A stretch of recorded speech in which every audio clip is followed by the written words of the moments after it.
Coucou Yaya Clara, coucou.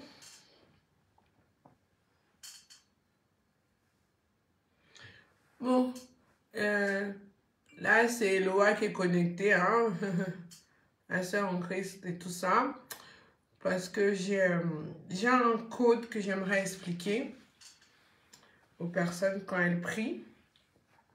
Ah, l'écran là-haut, l'écran est bizarre, hein. Donc, c'est vraiment un code que Dieu m'a fait comprendre ce week-end. Et j'ai prêché dessus aujourd'hui et hier. Enfin, j'ai commencé à prêcher ça dimanche. J'ai prêché ça aussi aujourd'hui. Et vraiment, Dieu m'a mis à cœur de partager ça avec vous. C'est pourquoi je me connecte. Coucou Heidi, pour vraiment aider quelqu'un dans sa prière. Bientôt les fins de l'année, bientôt la fin de l'année et bientôt les fêtes. Donc, vous devez déjà quand même avoir quelques déclics. Vous savez que Dieu est un juge, que la Bible est comme un code de loi.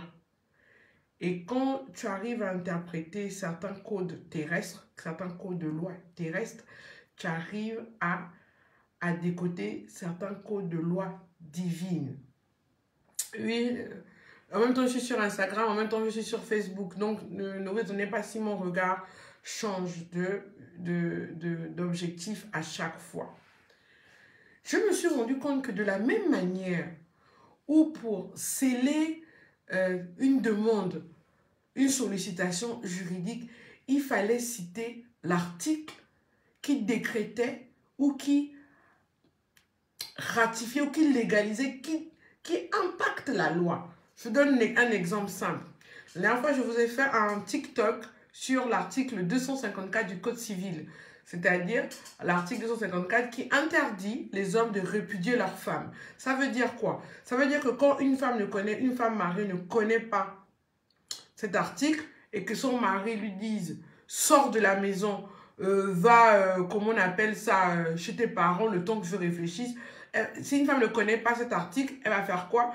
Elle va prendre ses affaires et elle va quitter la maison et aller attendre indéfiniment chez ses parents que son mari vienne la chercher. Or, son mari, il ne viendra jamais la chercher. Qu'est-ce qu'il va faire? Il va faire venir un huissier de justice qui va, excusez-moi, j'ai bu trop taillé, qui va constater qu'elle a quitté le foyer conjugal.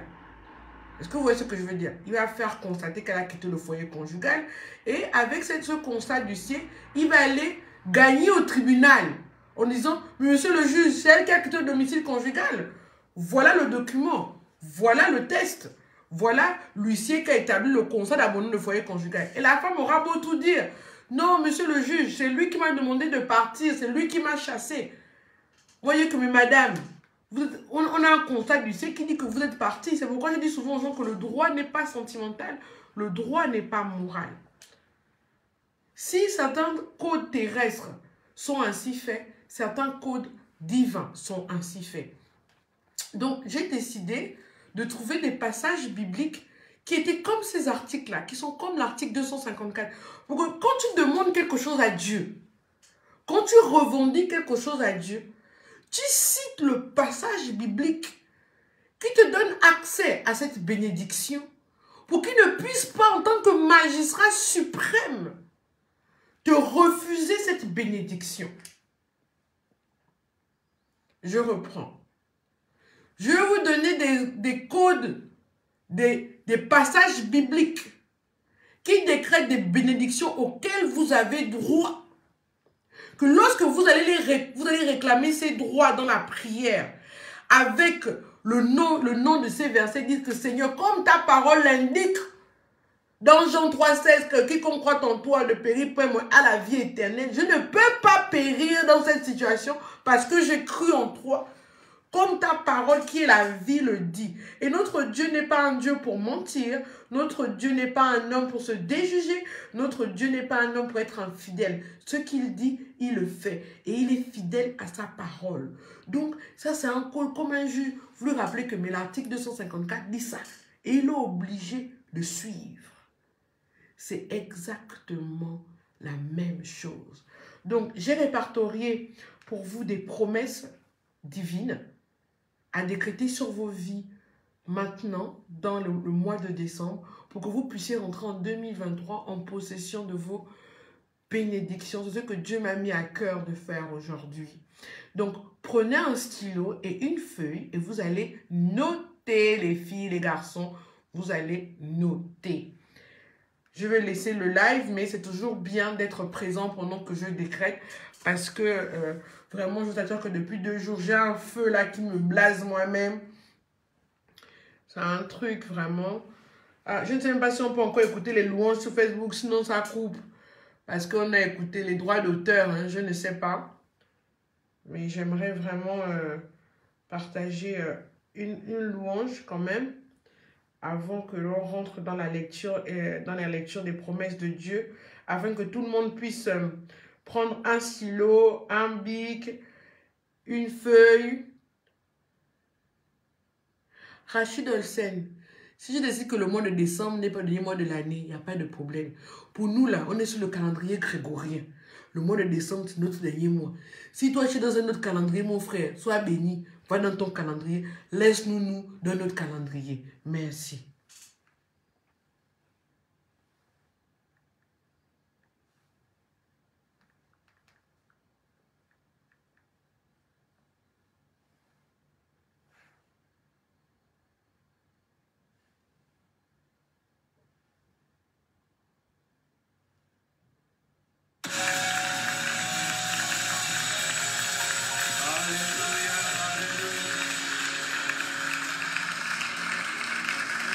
Plus de toi, Seigneur, plus de toi, plus que jamais, plus de ta ressemblance, plus de toi, plus que jamais, plus de toi, Plus de toi, Seigneur. Seigneur, plus de toi, plus. Ah, nous ne sommes pas ça bien. Oh. Plus de toi, Abba Père, je réclame de ta ressemblance. Plus de toi. Jamais auparavant. Oh, attends.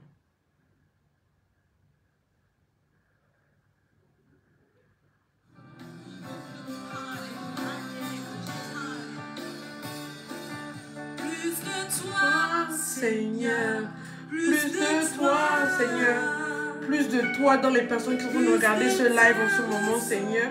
Tu m'as mis à cœur de partager ce message, de partager les clés de ces promesses à toutes les personnes qui auront la grâce de se connecter aujourd'hui, Seigneur.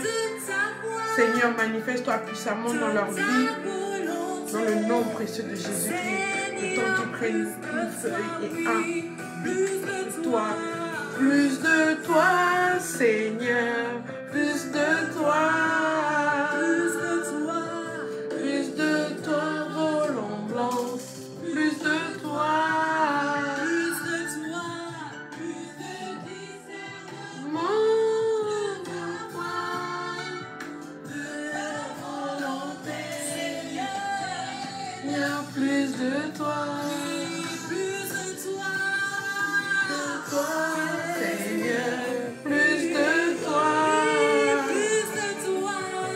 Dieu en nous, on a besoin de lui en ces temps difficiles, en ces temps où les sorciers vont chercher qu'ils vont manger.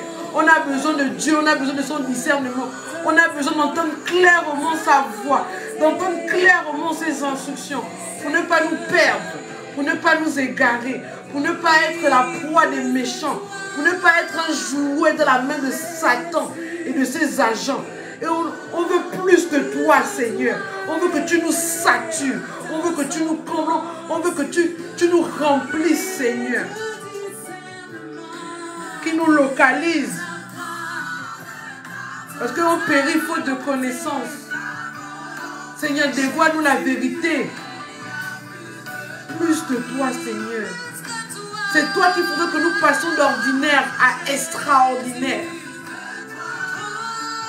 C'est toi qui nous fais sortir de la zone de pas assez pour la zone de plus qu'assez.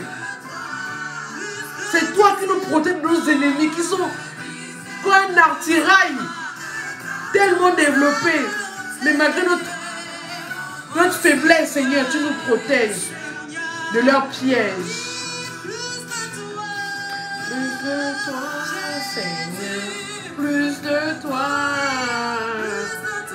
C'est bon, vous avez pris vos stylos, vous avez pris vos feuilles, vous êtes prêtes?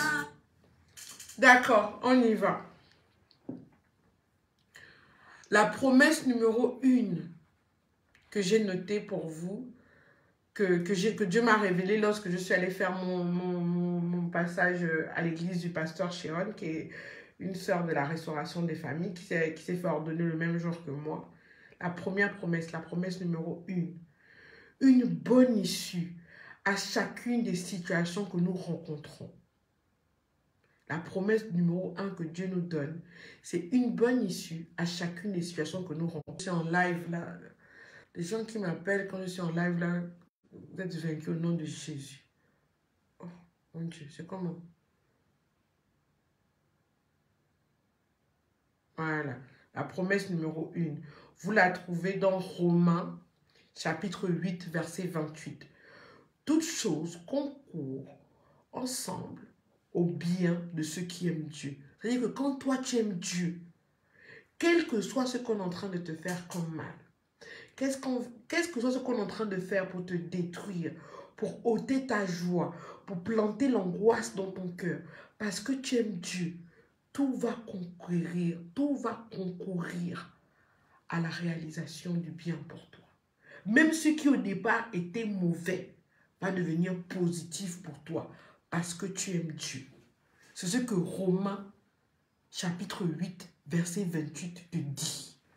Donc quand les choses se passent, moi je dis Seigneur, toi qui connais le cœur des gens, toi qui te fies au cœur et non à l'apparence, tu sais que je t'aime. Tout doit concourir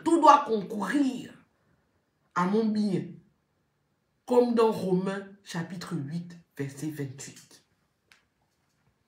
La promesse numéro 2 que Dieu t'accorde, te donne dans sa parole, dans sa Bible, c'est son amour inconditionnel. Si vous gardez mes commandements, vous demeurerez dans mon amour, de même que j'ai gardé les commandements de mon Père et que je demeure dans son amour. Jean 15, verset 10. Jean chapitre 15, verset 10. Jean 15, verset 10. C'est ce que Dieu nous promet, un amour inconditionnel. On ne doit jamais douter de l'amour de Dieu pour nous. La promesse numéro 3. Dieu nous promet une longue vie. Drusille Cabron, merci infiniment. Si tu peux continuer à faire ça, si tu peux écrire les promesses et les versets, s'il te plaît, ça va beaucoup m'aider. Que Dieu te bénisse, que Dieu te visite, que Dieu te fasse du bien pour ce que tu es en train de faire sur la page et sur ce live. Si quelqu'un aussi peut le faire sur Instagram, ce serait bien. Je vais récapituler. La promesse numéro 1, une bonne issue à chacune des situations que nous rencontrons. Romains chapitre 8, verset 28. Promesse numéro 2, son amour inconditionnel. Jean 15, verset 10. Promesse numéro 3, une longue vie. Honore ton père et ta mère, afin que tes jours se prolongent dans le pays que l'Éternel, ton Dieu, te donne. Exode 20, verset 12. Exode 20, verset 12. Une longue vie. Promesse numéro 3, une longue vie. Exode 20, verset 12. La promesse numéro 4. La promesse numéro 4, la couronne de vie. La couronne de vie. Heureux l'homme qui supporte patiemment la tentation, car après avoir été éprouvé, il recevra la couronne de vie que le Seigneur a promise à ceux qui l'aiment. Jacques chapitre 1, verset 12.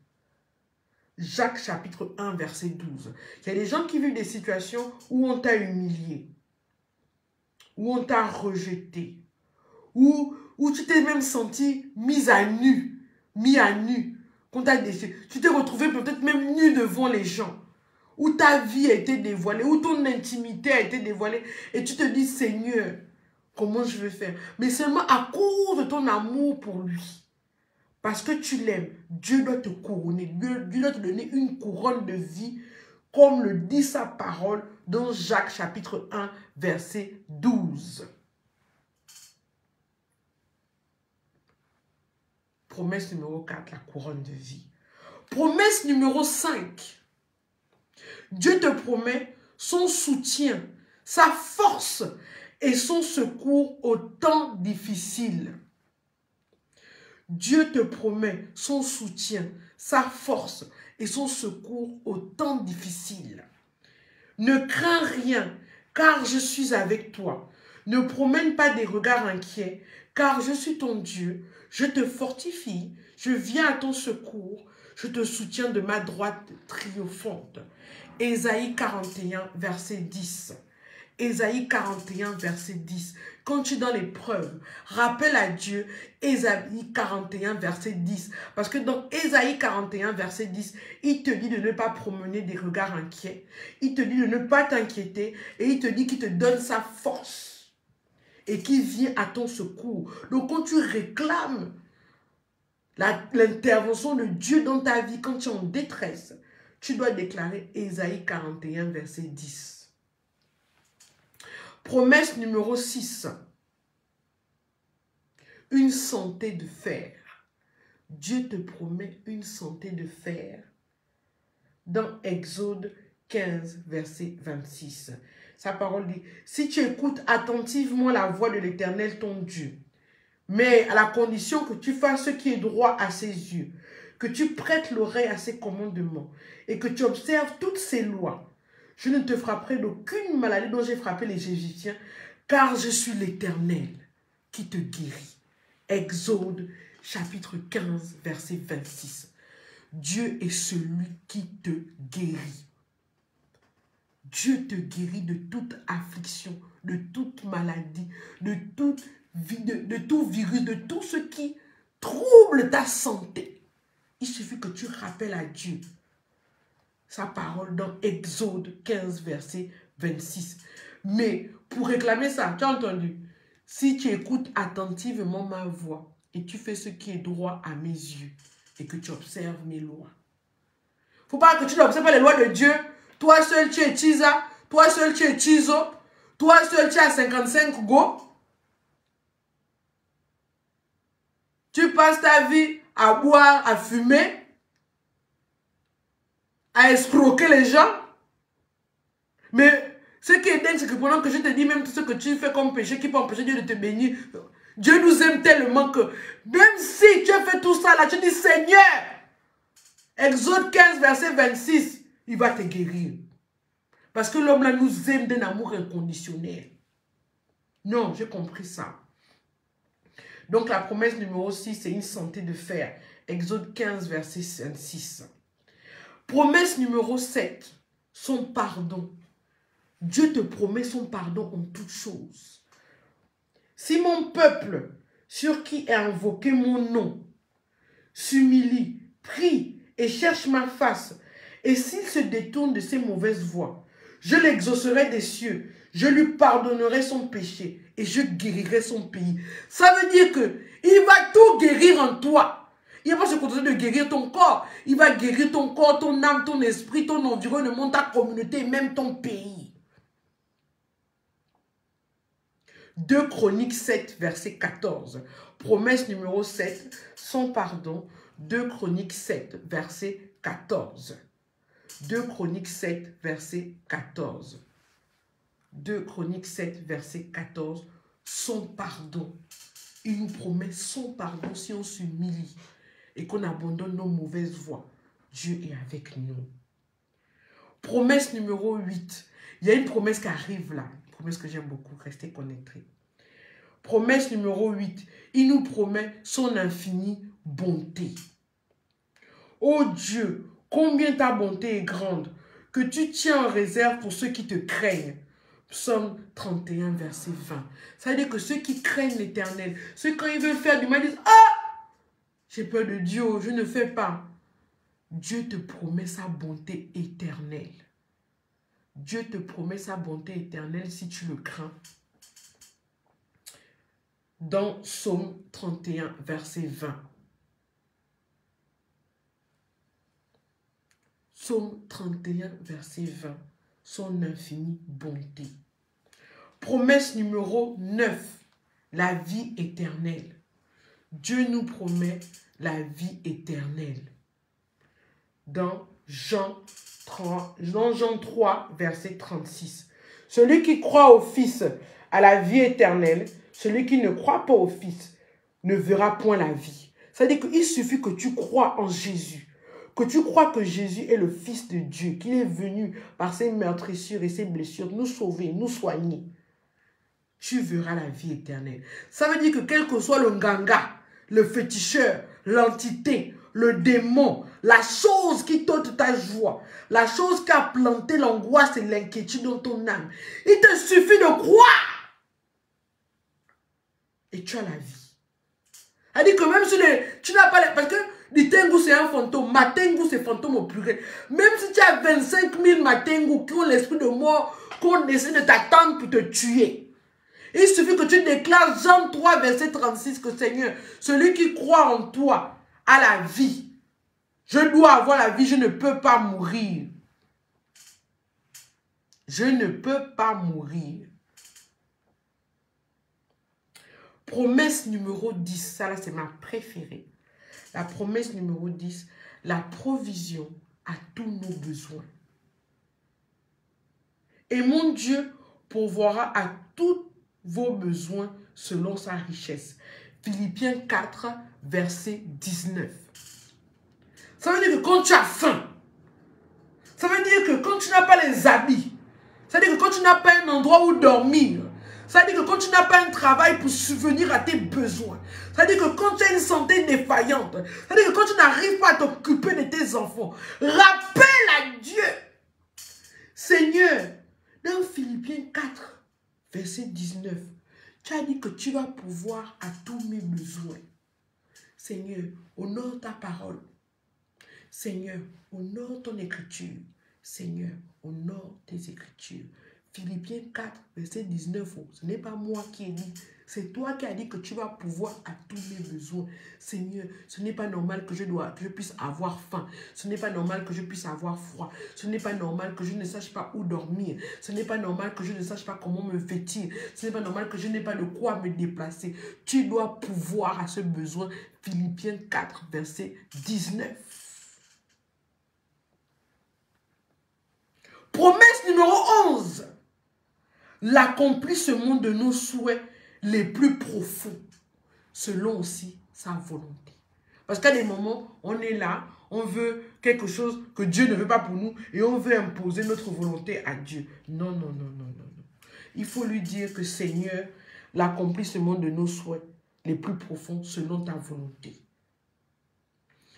Cette promesse, on la trouve dans Psaume 37, verset 4. Psaume 37, verset 4. Fais de l'Éternel tes délices, et il te donnera ce que ton cœur désire. Fais de l'Éternel tes délices, et il te donnera ce que ton cœur désire. Psaume 37, verset 4. Et moi, je pense que c'est vrai. Parce qu'il n'y a rien que j'ai réellement désiré que Dieu ne m'a pas donné. Parce que je lui suis utile. Il suffit seulement d'être utile à Dieu. Qu'à travers toi, il bénisse quelqu'un, à travers toi, la vie de quelqu'un impacté. Tu es utile à Dieu. Et Dieu va accomplir tes souhaits les plus profonds. Parce que toi, tu as accompli sa volonté dans la vie d'autres personnes. C'est Psaume 37, verset 4. Promesse numéro 12. Dieu nous promet la victoire. Dieu nous promet la victoire. Grâce soit rendue à Dieu qui nous fait toujours triompher en Christ. Grâce soit rendue à Dieu qui nous fait toujours triompher en Christ.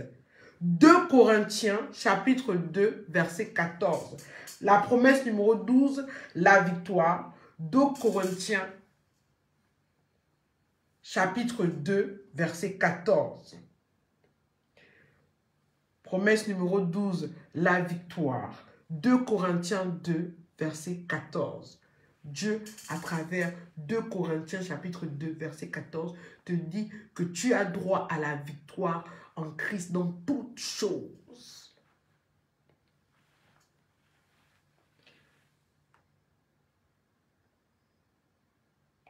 Promesse numéro 13, le repos, le vrai. Combien de personnes sont fatiguées? Combien de personnes sont fatiguées de lutter, de prier, de jeûner, de faire des sacrifices, de se sanctifier, de faire des mois sans faire l'amour, de faire des mois sans faire des choses dans le silence, de prier, de crier à Dieu. Mais il y a toujours un Égyptien, toujours quelque chose qui te fait croire que mon Dieu, ta vie n'évolue pas. Tu as droit au repos. Ton âme a besoin de repos. Ton âme a besoin de paix. Ton âme doit se reposer. Et il y a un passage dans la Bible que tu dois exiger à Dieu pour qu'il donne du repos à ton âme. C'est Matthieu 11, verset 28. Matthieu 11, verset 28. Pour la promesse numéro 13, le repos. Matthieu 11, verset 28. Prenez mon joug sur vous et recevez mes instructions. Vous trouverez du repos pour vos âmes. Ça veut dire que reçois les instructions de Dieu. À des moments, il faut demander à Dieu que Seigneur, ouvre mes oreilles spirituelles, ouvre mes yeux spirituels, pour que je puisse mieux te voir, pour que je puisse mieux t'entendre. On a souvent tendance à ne pas bien entendre la voix de Dieu. On a souvent tendance à ne pas voir les signes de Dieu, parce qu'on pense que Dieu obéit à notre logique. Dieu n'obéit pas à notre logique. Dieu n'obéit pas à notre logique. Notre erreur, c'est qu'on pense que Dieu obéit à notre logique à nous. Quelqu'un qui fait tomber enceinte une vierge, qui porte un enfant de 9 mois pour ensuite le sacrifier, quelle logique tu vas trouver là-dedans? Quelqu'un qui, quand il décide de louer un enfant de 17 ans, adulté, qui est né dans l'adultère, qui a été considéré le péché, que personne ne considère, il en fait son roi. David, Dieu n'a pas de logique. Quand Dieu prend Jephthé, pourtant Jephthé, sa mère était prostituée, il a décidé que Jephthé traînait avec les brigands. C'est Jephthé qu'on est venu chercher pour délivrer la nation. Dieu n'est pas logique. Arrêtez de croire que Dieu est logique. Donc, recevez ces instructions. Que Dieu vous donne la grâce d'ouvrir vos oreilles, d'ouvrir vos oreilles spirituelles, afin qu'il donne le repos à votre âme.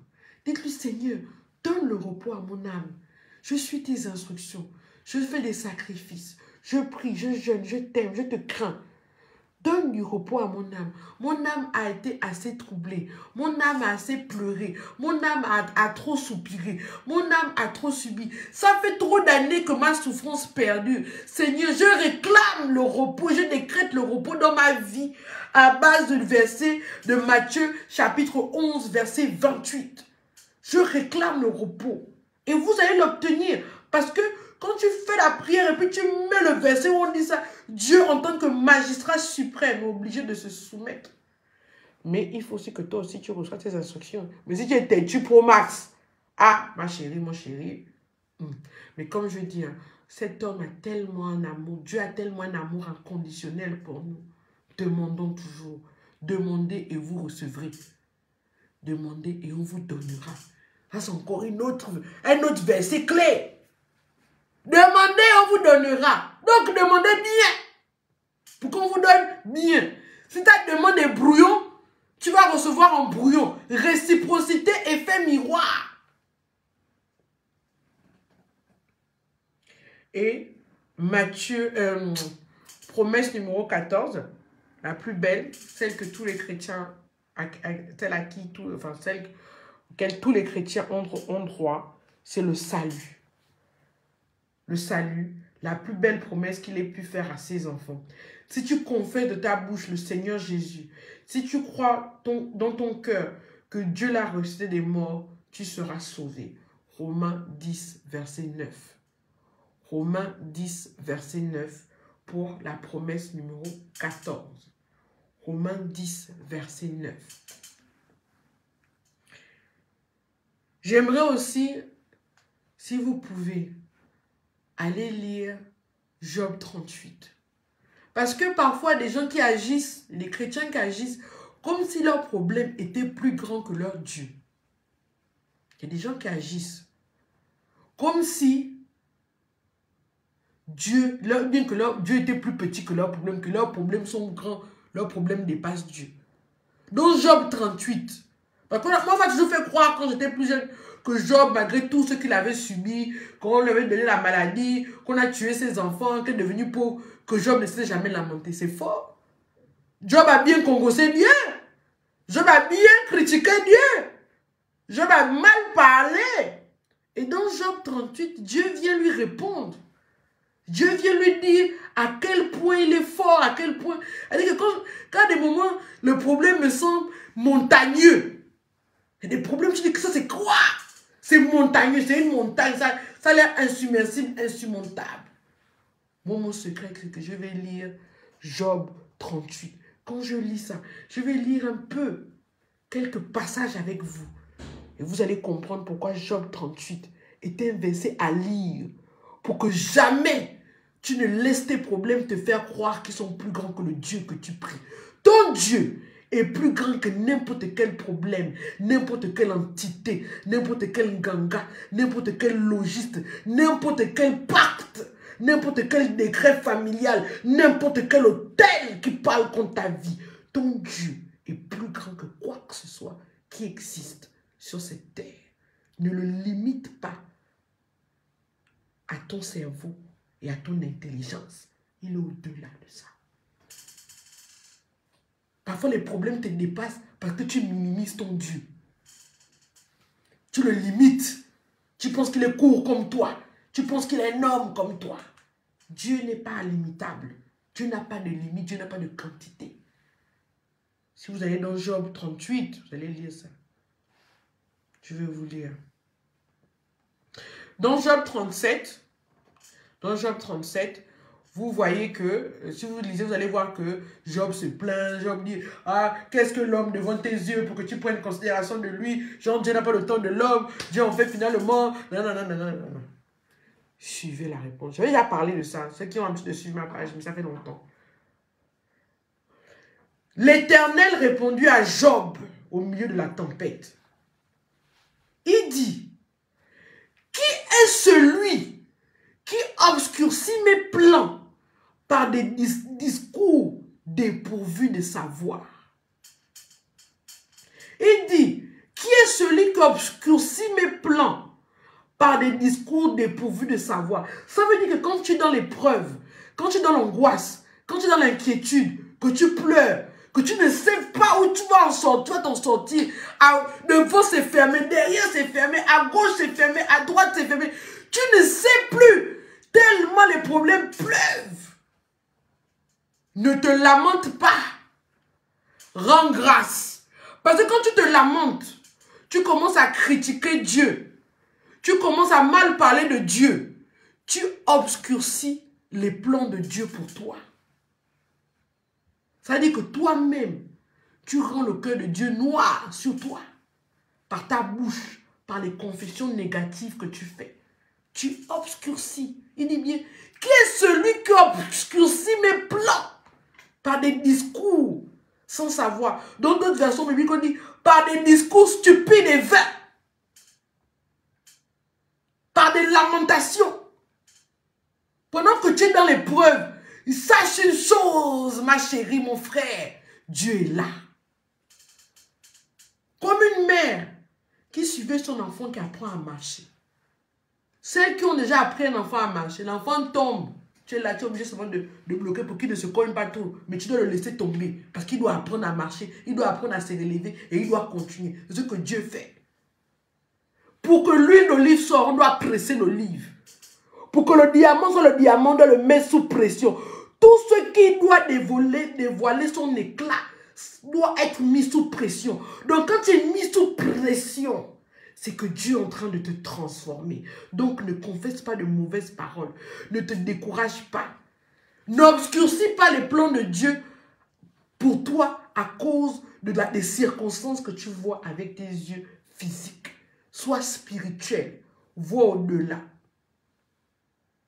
Sois spirituel, vois au-delà. Il dit encore, mets une ceinture autour de ta taille, comme un vaillant homme. Ah, c'est Dieu qui parle à Job. Hein. Je t'interrogerai et tu me renseigneras. Donc il dit à Job que bon, comme tu dis maintenant que tu es devenu comme moi, je vais te poser des questions et tu vas me répondre. Comme tu penses que toi et moi, on est même chose. Ah, c'est Dieu qui répond à Job comme ça. Il dit, où étais-tu quand j'ai fondé la terre? Déclare-le, puisque tu es si intelligent. Qui a fixé cette dimension? Tu le sais, n'est-ce pas? Qui a déplié le ruban à mesurer sur la terre? Sur quoi ces bases reposent-elles? Qui en a posé la pierre angulaire? Verset 8. Qui a bloqué la mer avec des portes quand dans son jaillissement, elle est sortie du ventre maternel? Quand j'ai fait des nuages son habit et de l'obscurité ses langes, quand je lui ai fixé des limites, imposé verrous et portes, quand j'ai dit, tu pourras venir jusqu'ici, tu n'iras pas plus loin, ici s'arrêtera l'orgueil de tes vagues. Dans ce passage, Dieu dit à Job que c'est moi qui ai habillé la mer que tu vois, la mer qui est tumultueuse, la mer qui détruit des villes, la mer qui submerge des pays, la mer qui détruit tout. Oh, les esprits des eaux, qu'on nous dit, oh, les esprits. Dieu te dit que lui, il met les langes à la mer. Les langes, c'est quoi? Ce sont les couches. Donc, toi qui as peur des esprits des eaux là, Dieu met les couches à la mer. Les couches que tu mets au bébé là, Dieu met ça à la mer. Mais toi, tu es là, tu as peur des esprits des eaux. Dès qu'on te dit esprit des eaux là, tu vas réqueboucher de minuit jusqu'à 6 h du matin. Alors que le Dieu que tu pries met les couches à la mer. Le Dieu que tu pries habille la mer. Le Dieu que tu pries a mis des portes et des verrous à la mer. Ça veut dire que si tu lui demandes que Seigneur, ouvre une porte dans la mer pour que si mon esprit est captif, je puisse sortir. Il va mettre. Seigneur, mets un verrou pour que tous les esprits des eaux de ma famille qui veulent me persécuter, qui veulent voler ma bénédiction, mon mariage et ma grossesse et ma fertilité ne puissent plus m'atteindre. Il mettra un verrou.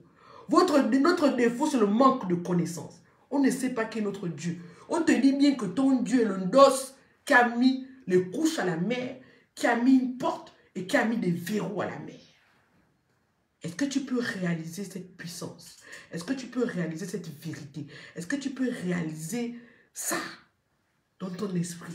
Que la mer que tu vois là, Dieu a mis les portes, Dieu a mis les verrous. Donc en aucun cas, cette mer ne peut te dominer.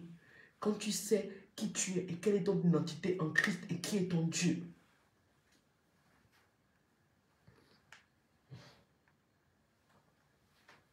Il dit aussi, as-tu pénétré jusqu'aux sources de la mer?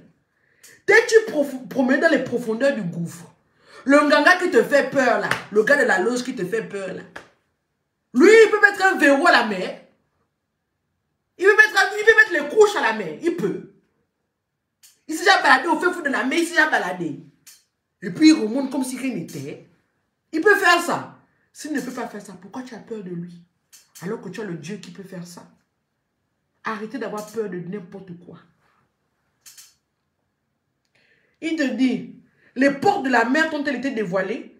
As-tu vu les portes de l'ombre de la mort? As-tu perçu toute la largeur de la terre? Où est donc le chemin qui conduit à l'habitation de la lumière? Et les ténèbres, où sont leurs domiciles? Pour que tu puisses les conduire vers leur territoire et discerner les sentiers qui mènent jusqu'à elles. C'est-à-dire que toi, tu sais où la mort habite. Toi là, tu sais où la mort habite. Qui sur terre là, c'est où la mort habite. Est-ce que tu sais où la lumière habite? Non. Quel ganga, quel logiste, quelle entité va savoir où la mort habite, où même la lumière habite? Il n'y a que Dieu qui sait où la lumière et la mort peuvent habiter, leur domicile.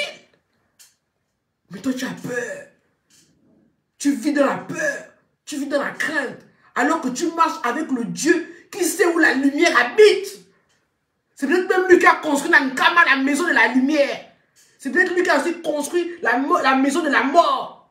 Mais tu es là, tu vis dans la peur, tu vis dans l'angoisse, tu vis dans l'inquiétude, alors que tu es un Dieu qui est incommensurable, un Dieu qui est grand, un Dieu qui est de la galaxie, un Dieu qui est inexplicable, un Dieu qui est inadaptable, un Dieu que tu ne peux mettre aucun adjectif pour le quantifier, pour le qualifier.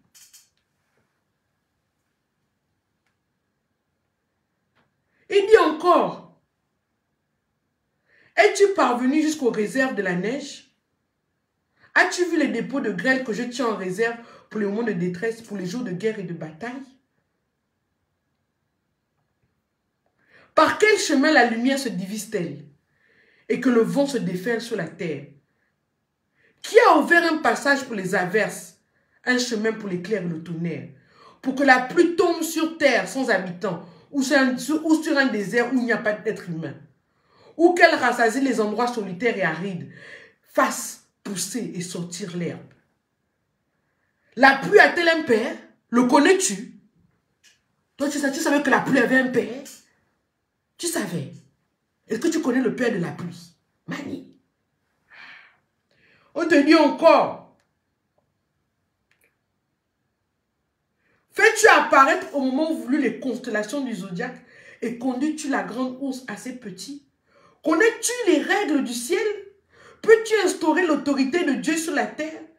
Peux-tu élever ta voix jusqu'aux nuages pour que des terrons d'eau te couvrent?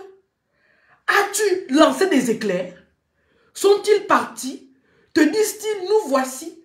Tu es un Dieu qui te dit même que les éclairs disent Dieu, nous voilà. Toi, les éclairs peuvent te parler.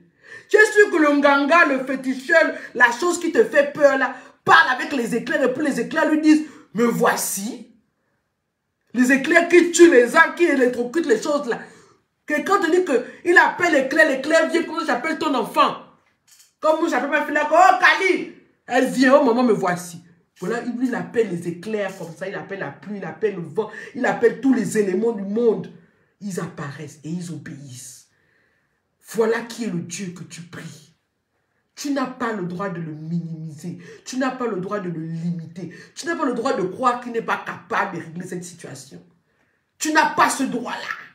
Parce que quand tu fais ça, tu insultes ton Dieu.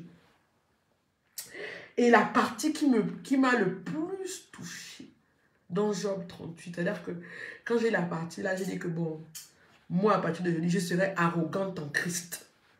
Je vous préviens déjà, je serai arrogante en Christ. À partir donc, Job 38, à partir du verset 39. Chasses-tu la proie pour la lionne et satisfais-tu la petite des lionceaux quand ils sont couchés dans leur tanière et quand ils sont aux aguets dans leur tanière? Qui prépare au corbeau sa nourriture quand ces petits crient vers Dieu, vacillants et affamés? Ça veut dire que même la lionne, quand elle chasse, Dieu sait que quand elle est en train de chasser là, elle a laissé ses lionceaux à la maison, ils ont faim. Et Dieu met une proie pour qu'elle attrape, pour qu'elle emmène nos lionceaux. Même les enfants du corbeau, Dieu nourrit. Pourquoi as-tu peur pour tes enfants? Dieu va nourrir tes enfants. Si Dieu fait ça pour la lionne, Dieu fait ça pour le corbeau, à plus forte raison, toi, ma soeur, mon frère, à plus forte raison, toi et tes enfants, mon frère, ma soeur. Si Dieu fait ça pour les animaux qui n'ont pas d'âme, à plus forte raison, nous. C'est pourquoi Dieu m'a mis à cœur de partager avec vous cette force. Parce que la Go de Nzeng et Elohim ont fusionné pour devenir la bagarreuse en Christ. Il est temps un peu qu'on arrête. Il est temps qu'on arrête d'avoir peur. Il est temps qu'on arrête d'être terrifié, qu'on arrête de douter, qu'on arrête de penser, qu'on arrête d'être là. Oh Seigneur, je fais comme oh les fêtes. Oh. Je vous ai dit que moi les fêtes, c'est que je suis au mode tresse. Le devoir de maître tout à l'heure est déjà venu. Laisse-moi changer, j'ai récemment refait le devoir. Je ne suis plus dedans. Je regarde seulement à Dieu, j'avance. Le reste là, c'est long. C'est lui qui m'a amené sur terre. Moi, je n'avais rien demandé là où j'étais. C'est lui qui me connaissait depuis que j'étais spermatozoïde, qui a permis que je gagne sur 6 millions d'autres personnes, que j'arrive à l'ovule de ma mère. Ça se multiplie. Que je ne meure pas dans le ventre là. Que je passe 9 mois, qu'on me pousse et que je sorte. C'est lui-même. Donc, la même manière dont il a fait en sorte que je fasse tout ça là pour arriver sur terre là, c'est lui qui va s'occuper de ma vie sur terre. Donc, arrête de douter. Arrête d'avoir peur. Arrête de croire que le problème là est trop grand. Arrête de croire que qui va me solutionner ça? Qui va me trouver la solution? Qui va m'aider? Ton Dieu est là. Invoque-le avec la tempête de ton cœur. Avec une foi qui déplace les montagnes. Et tu vas le voir se mouvoir. J'aime ce type. J'aime Dieu.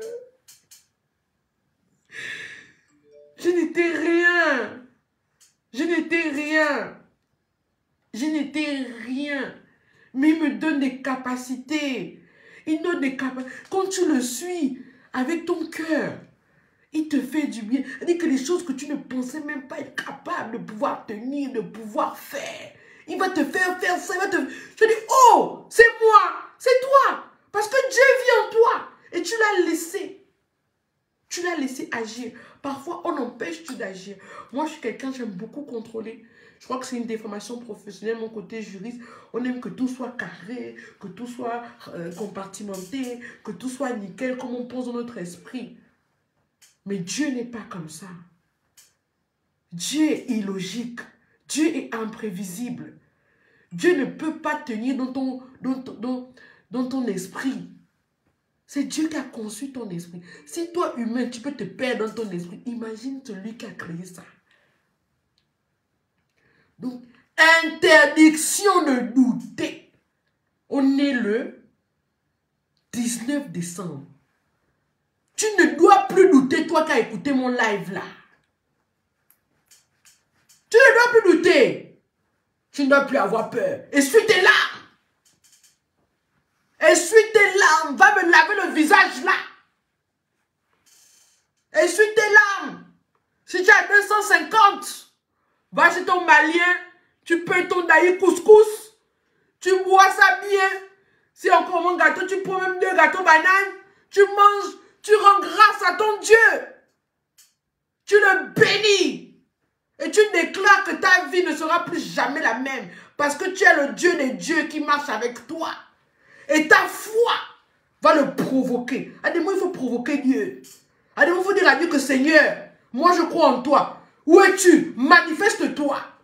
Montre-moi qui tu es. Mais quand tu fais ça avec la rage, avec la détermination, mon frère, ma soeur, tu vas le voir. Il est celui que quand on le cherche, on le trouve.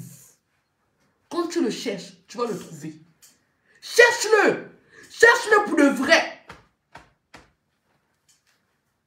Cherche-le. Et tu te rends compte que il y a des choses que tu ne vivras plus. Les enfants qui tombent toujours malades à la fin du mois. La voiture qui tombe en panne toujours à la fin du mois. Les parents qui décident à la fin du mois pour que ton argent parte. Moi, j'ai dit à Dieu que je ne cotise plus de n'importe quelle mort. Peut-être les gens qui meurent là sont des gens qui me bêtaient. Dieu me délivre d'eux et moi je vais cotiser. Avant de cotiser, je rekeboche. Rakache kolonoto rabakata.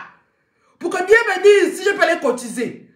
Mais parce que c'est Dieu qui m'a délivré quand tu es mort là, je ne sais pas. On est violent maintenant, on ne s'amuse plus. Amusement, blague à part. On devient maintenant violent en Christ. Trop, c'est trop. On a subi trop de tribulations, trop de turpitudes. On veut avoir la paix, le repos, le vrai. Interdiction de douter, interdiction d'avoir peur, interdiction de regarder derrière, interdiction de balader des regards inquiets, interdiction formelle. Interdiction, c'est interdit de s'inquiéter. Interdit. Quand tu crois en Dieu, tu t'inquiètes pourquoi? Revendique tes promesses. Parce que Dieu a dit, vous connaîtrez la vérité et la vérité vous affranchira. Voilà une partie de la vérité. Voilà qui est ton Dieu. Voilà les promesses que Dieu a faites pour toi. Voilà la puissance de ton Dieu. Amen. Amen, amen, amen, amen, amen, amen. Est-ce que j'ai fortifié une guerrière? Est-ce que j'ai fortifié un guerrier? Est-ce que tu peux rugir comme milieu et taper ta poitrine et dire que mon Dieu n'est pas l'œuvre des œuvres, mon Dieu n'est pas l'œuvre des œuvres inachevées. Tout ce que mon Dieu fait, il commence, il termine. Dieu ne laisse pas les brouillons, il commence, il laisse. Ça, c'est nous autres là. Mais Dieu, quand il commence, il termine. Dieu, quand il commence, il termine. Dieu, quand il commence, il termine. Donc, ce qu'il a commencé avec toi, il va le terminer. Tu vivras, dis Seigneur, je ne peux pas mourir tant que tu ne m'as pas relevé. L'endroit où on m'a humilié, c'est là où tu vas m'élever. Là où on a dit qu'on a dit que je n'aurais pas, c'est là où j'aurai ce qu'on a dit que je n'aurais pas. Tant que ce n'est pas arrivé, tu ne peux pas permettre que je meure. Interdit de me rappeler à toi. Tant que tu me fais sortir du fumier de la boue, pour me faire asseoir parmi les princes de mon peuple, que ma justice n'a pas apparu en plein midi. Interdiction de me rappeler. Je vous raconte souvent ma vie, que j'ai fait 10 ans à la chambre matrimoniale, 10 ans sans promotion. Pendant 10 ans, je ne faisais que régler les divorces, les cas juridiques, les problèmes de couple. Pendant 10 ans, j'enviais les magistrats qui étaient à la chambre correctionnelle, la chambre civile. Je les enviais. Jusqu'au jour où je suis allée à une conférence et j'ai parlé. Je me suis rendu compte que pendant 10 ans, Dieu m'avait équipé. Pour que personne ne parle du matrimonial comme moi. Parce que pendant 10 ans, je n'ai fait que ça. Non-stop. Avant qu'on m'amène encore dans d'autres postes. Et jusqu'à présent, depuis 2007 jusqu'en 2022, je ne fais que le matrimonial. Là où tes ennemis pensent qu'ils t'ont mis dans le placard, ils ne savent pas que ton Dieu est en train de t'équiper. Oh non, c'est pourquoi j'aime l'homme là. Là où les hommes ont mis un point, Dieu met une virgule. Là où les hommes ont mis un point, Dieu met une virgule. Là où les hommes pensent qu'ils t'ont mis dans un placard, Dieu est en train de te former. Dieu est en train de t'équiper. Donc, interdiction de douter. Interdiction d'avoir peur. Interdiction de se décourager parce que les circonstances autour de toi ne te plaisent pas. Comprends que ton Dieu est un Dieu orgueilleux. Un Dieu jaloux. Un Dieu qui ne veut pas que tu accordes ta victoire à qui que ce soit. Que tu saches que c'est lui, le Rédempteur, qui t'a relevé. Amen, amen, amen. Personne ne va mourir. Je vous ai dit ça depuis le live que j'ai fait, j'étais en pyjama là. On va vivre. On va voir 2023. On va rendre grâce à Dieu. Ce sont nos ennemis là qui vont aller. Ceux qui veulent nous tuer là, qui vont partir. Comme Anan, celui qui avait creusé la tombe de Mardoché là. Lui-même, il est parti. C'est comme ça qu'eux tous, ils vont partir au nom de Jésus. C'est ça mon partage pour vous aujourd'hui. Ce que je voulais vous dire. Soyez puissamment bénis. Partagez à une personne qui est triste, qui est découragée, qui doute de la puissance de Dieu. Relisez ces passages bibliques, relisez ces promesses, revendiquez-les à Dieu comme des juristes divins. Parce que notre Dieu est le magistrat suprême. Et il est fidèle à sa parole. Soyez puissamment bénis. Shalom, shalom. Que Dieu vous garde.